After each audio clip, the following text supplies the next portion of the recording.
Ayun, welcome back again dito sa ating channel. So ngayon ang pag-uusapan naman natin is kung paano mag-ayos ng mga ganitong klase ng electric drill. So it is yung portable electric drill. So dito isa-isay natin kung paano siya ayusin. And kung bago ka pa lang pala sa ating channel, huwag mo sana kalimutan mag-like and mag-subscribe sa ating channel. Malaking tulong na yan. So dito, umpisa na natin. So bubuksan ko na muna. So dito nangyari naman dito sa drill na to. So bali nabuksan na rin to. Tiningnan na. Ayaw niyang gumana. So wala naman nakitang ibang problema na na sabi natin may sira. So ayaw lang siyang gumana. So dito sabi ko nung ako titingin. So pag-aralan natin yung sa switching niya. Siyempre wala nang iba yan. Kagaya nito. So ito tinanggal ko na yung switch niya. So para makita natin kung paano siya gumagana, paano nagpa-function yung contact doon sa loob nito. So ayan, kung makikita nyo, ayan yung mga wire niya na may code, may kulay. So dito ipapa-share ko sa inyo kung paano siya kinonek. So based doon sa may nakalagay sa diagram ng switch natin. So dito yung red saka yung yellow magkasama. So yan, isasama muna natin. So ganito para po magte-testing kayo ng mga i-disconnect nyo muna yung switch nya. So yun, sinama ko naman yung blue and white. So magkasama rin sila. So yung green saka black hindi naman na natin sasama. So ayan na, pwede na natin tong i-testing. So yung connection nito dapat dahil natin, kinonect natin, dapat under siya.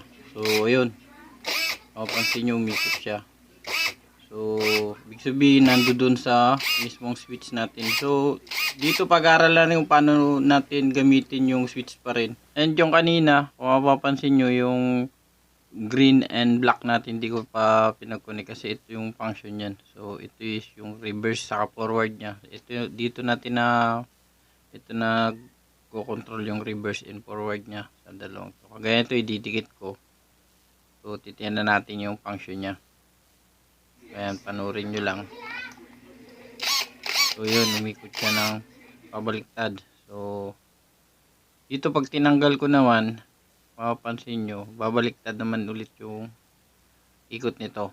So titesting natin ulit. So ayan, nakita nyo naman, bumaliktad siya. So dito halos wala naman tayong problema dito. So papalit lang natin to. Babalik lang natin yung connection dati. So hindi natin yan gagalawin. Ngayon dito pag-aralan natin tong connection ng switch nya. So yung diagram nya ayan naman. Meron siyang pagkasunod-sunod yan. So dito ipapakita ko yung diskarte ng pagkuha nyo kung okay pa ba yung switch nito o hindi na. So gagamit lang tayo dito ng resistance.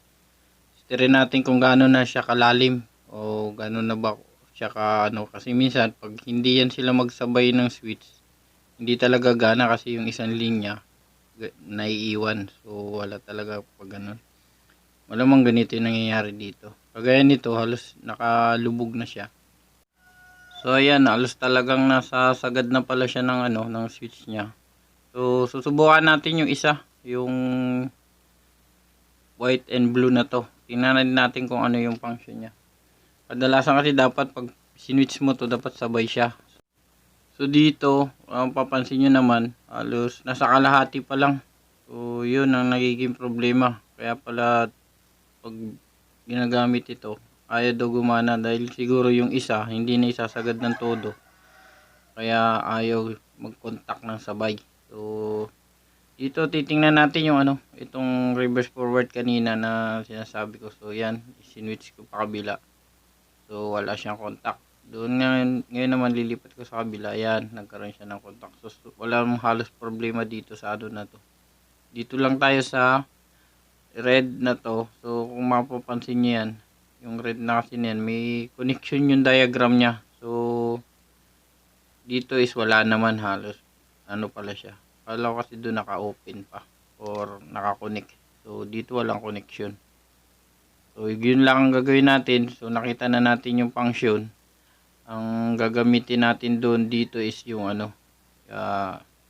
ito, yung dalawang yellow and red, ipagkukunik muna natin ito para masubukan natin kung gagana ba siya. So ito yung malalim na switch, pag diniin mo kailangan nakadiin siya. So dito naman mababaw lang. So yan. Ngayon susubukan natin kung ano yung function niya, na ganyan ang setup muna natin. So panoorin nyo lang.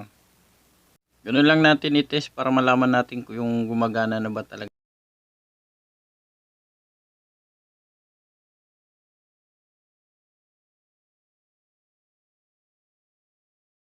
So ayun, halos na connect ko na to, naibalik ko na rin. So ito yung sinasabi kong red and yellow kanina, pinagsama muna natin. Hindi na natin dinugtong doon sa mismong switch niya.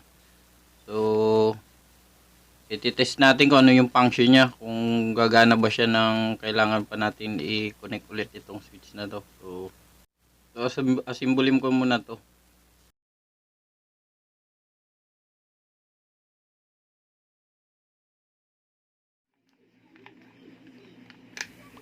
So ayan, nabuo na natin. So pwede natin testingin, tingnan natin kung ano yung function niya, kung ano yung mangyayari.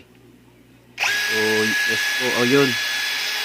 So nangyari sa kanya, umikot lang siya ng umikot, hindi na siya makontrol. So ayun, bali parang naka-direct na siya once na pinindot natin ang isa pa lang. So, ibig sabihin nun parang baliktad yung connection natin. Dapat pala ang gamitin natin yung yellow sa red, yun ang ilalagay natin dun sa blue and white. So yan o, mapapansin nyo, hindi na siya mamamatay, talagang tuloy-tuloy na.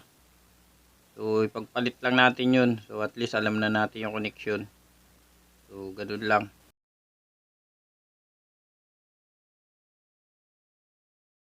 So dito actual natin tong troubleshoot kung ano ba talaga yung naging problema nito and paano siya i-repair.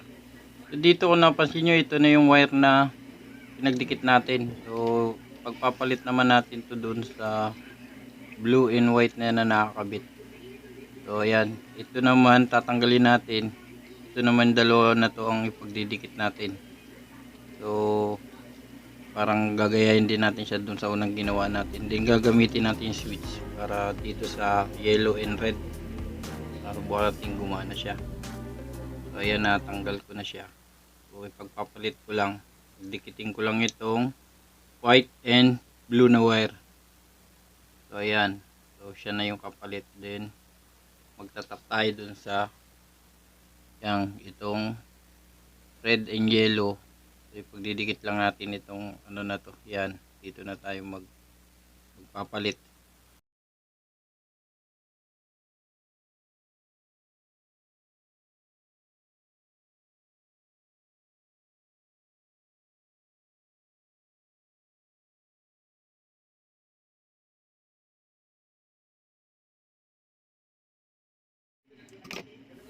So ayan, halos patapos na tayo, na ipag-connect na natin. Lagyan na lang natin to ng isolator para hindi dumikit sa loob. So ayan, so pwede na natin itong assemblein and then testingin ulit natin kung ano na yung function nya. So sa ganito, hindi mo pa naman kailangan talaga magpalit ng switch. Mayroon pa mga diskarte yan na pwede nyo gawin bago nyo pumalit ng mga anong parts. So yan na, naka-assemble na. So yan, pansin nyo, ito yung indication nya. So pag dito nakaganyan na siya, huwag kayong mag-alala dahil mamamatay naman yan. So meron yan time. So yan, so gumagana na siya ulit, na wala tayong pinalit. So nagbago lang tayo ng wiring connection. So ganun lang kadali ito. So sana naibigan mo yung aking video. Wag na sana mo kalimutan mag-like and mag-subscribe. So hanggang dito na lang ito. Sana nakatulong. Stay safe and goodbye.